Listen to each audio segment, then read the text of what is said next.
E aí, pessoal, estamos aqui mais uma vez no nosso canal aqui de perguntas e respostas, um canal feito para esclarecer a sua dúvida teológica. Você não precisa ficar com dúvida. Manda a pergunta para a gente, nós te responderemos. Qual que seria a primeira pergunta de hoje? É do Lauro Rezende. Quem é o verdadeiro autor da Torá? Por que existe essa pergunta? Porque, infelizmente, a partir, talvez, do iluminismo para cá, algumas verdades bíblicas que eram absolutas, que não se questionavam, passou a se questionar. Aí teve gente que começou a inventar uma série de coisas em relação à Torá. Por exemplo, que ela vem de 4 documentos, um sacerdotal, um dos javistas, outros dos eloístas, com o objetivo de tentar dizer que a Torá tinha muitos autores. E na realidade, não há base nenhuma para se afirmar isso.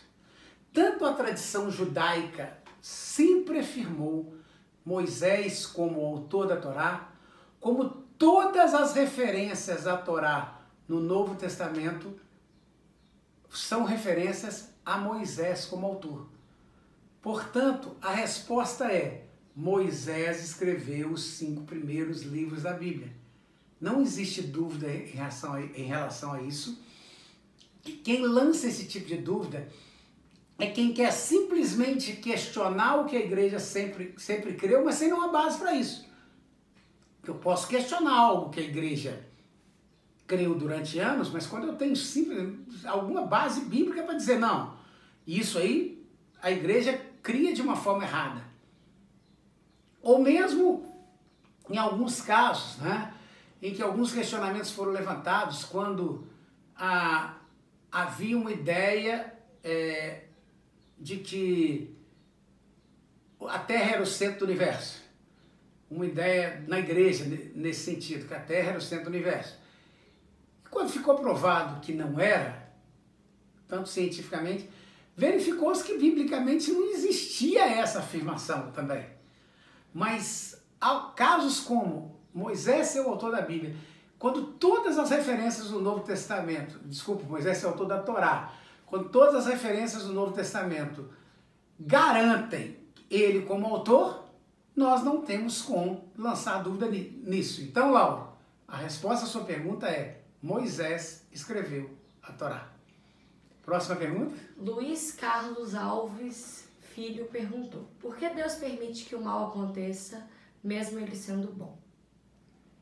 Essa aí talvez é a grande pergunta da história, da Teodiceia, né?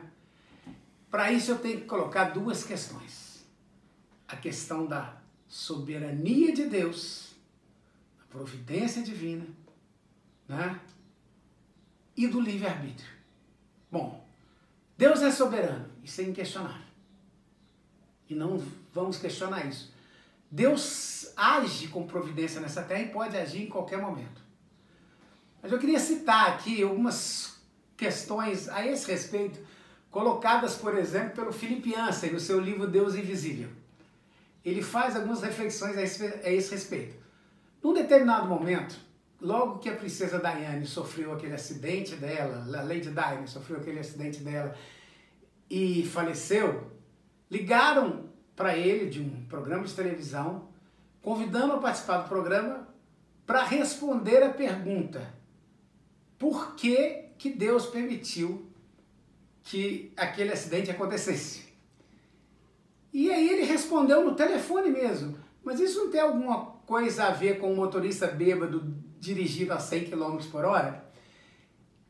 Nem convidaram ele mais para o programa. E o que ele fez por causa dessa pergunta, ele começou a mexer nos arquivos dele, nos quais pessoas culpavam a Deus por um monte de coisa. Como se qualquer coisa ruim que acontecesse no mundo fosse culpa de Deus. Nós temos que entender que no mundo existem diversas forças atuando, seres humanos com livre-arbítrio. Deus é bom, a vida não é. Deus é justo, a vida não é justa. O mal que acontece no mundo não é culpa de Deus. É culpa de escolhas erradas que fazemos. E Deus valoriza essas escolhas. O C.S. Lewis faz uma ilustração muito interessante em relação a essa questão da vontade de Deus. Então, quando ele diz assim, uma mãe deixa, por conta de uma filha adolescente, cuidar do quarto dela. Diz assim, a partir de agora, o seu quarto é sua responsabilidade. Você é responsável pelo seu quarto. Semanas depois, aquela mãe entra naquele quarto, encontra ali teia de aranha, ninho de rato, as roupas todas no chão, os sapatos todos fora do armário. E a pergunta é, a vontade da mãe foi feita? A resposta é sim, porque a vontade da mãe foi deixar aquele quarto sob a responsabilidade da filha. Então a vontade da mãe foi feita. O desejo do coração dela não foi satisfeito. O desejo do coração dela era que a filha cuidasse bem do quarto. Precisamos entender isso em relação à vontade de Deus. A vontade de Deus é que tenhamos sempre a escolha correta. Escolhemos sempre certo. Mas o desejo do coração de Deus, ou o contrário, o desejo do coração de Deus é que sempre tenhamos a escolha certa. Sempre agimos correto. Mas a vontade de Deus foi entregar o domínio dessa terra, desse planeta para o ser humano. E é vontade de Deus que nós tomemos as nossas decisões, sejam elas certas ou erradas, porque o nosso livre-arbítrio foi vontade de Deus. Mais uma pergunta? Última pergunta desse vídeo. Existe predestinação de salvos? Essa aí gastaria quase que uns 2 vídeos para a gente responder. Vou colocar a minha posição. Nós temos, na realidade, algumas posições a esse respeito. Vamos ficar com as 3 principais. As 3 principais, a primeira é o universalismo, que existiu algum tempo na igreja, principalmente na época da escolástica, da Idade Média, que simplesmente dizia o seguinte: Deus é o Deus da graça, todas as pessoas serão salvas. Esses dias eu até assisti um filme e eu sinto que agora não estou conseguindo me lembrar o nome desse filme, um filme até que eu assisti no Netflix, e exatamente mostrando um pastor, uma história real, de um pastor nos Estados Unidos ligado ao ministério do Oral Roberts, e este pastor começou a defender o universalismo. E começou a pregar o universalismo, teve problemas na igreja dele, mas depois juntaram pessoas, inclusive outros pastores, que adotaram o universalismo. Então é uma doutrina que existe, que diz simplesmente que não tem inferno, que todo mundo vai para o céu, que todo mundo vai ser salvo. As 2 principais correntes, que seriam o arminianismo e o calvinismo, eles vão ter divergências em algumas questões. Para ambos existe inferno, para ambos há depravação total do ser humano. O ser humano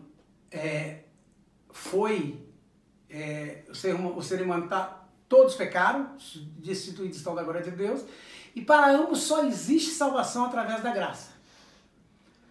O que diverge essas 2 linhas uma vai dizer que a graça é irresistível, ou seja, que Deus se manifesta a graça dele para alguém, essa pessoa será salva.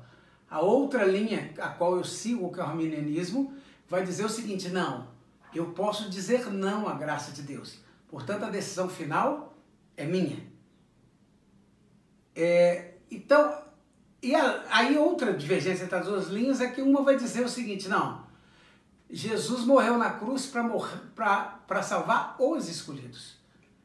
A outra vai dizer assim: Jesus morreu na cruz para salvar todos os homens. Aqueles que aceitarem ou receberem a salvação serão salvos. Aí, em resposta a você, Luiz Carlos, eu vou colocar a minha posição. Aqui a gente não fica em cima do muro. Então eu vou colocar a minha posição. A minha posição é a linha arminiana, que me parece que é bem mais bíblica, bem mais embasada. A linha arminiana vai dizer o seguinte: Jesus morreu para salvar todos os homens. Todos os homens foram salvos na cruz. Irão para o céu aqueles que aceitarem essa salvação, aqueles que receberem essa salvação, aqueles que escolherem essa salvação. Uma decisão que é nossa, uma decisão que nós tomamos. Em relação a este assunto, ou a vários outros, nós temos um site, www.ministeriojusticaipoder.com.br, em onde você vai encontrar estudos que se referem a alguns desses assuntos que nós discutimos aqui, em especial a essa pergunta do Luiz Carlos. Se você gostou do nosso vídeo, deixe o seu like aí. E se você tem mais perguntas para mandar para a gente, mande as suas perguntas através dos comentários do próprio canal, através do nosso site, do nosso e-mail, ministeriojusticiapoder@gmail.com, e aí nós estaremos respondendo a todas as suas perguntas aqui.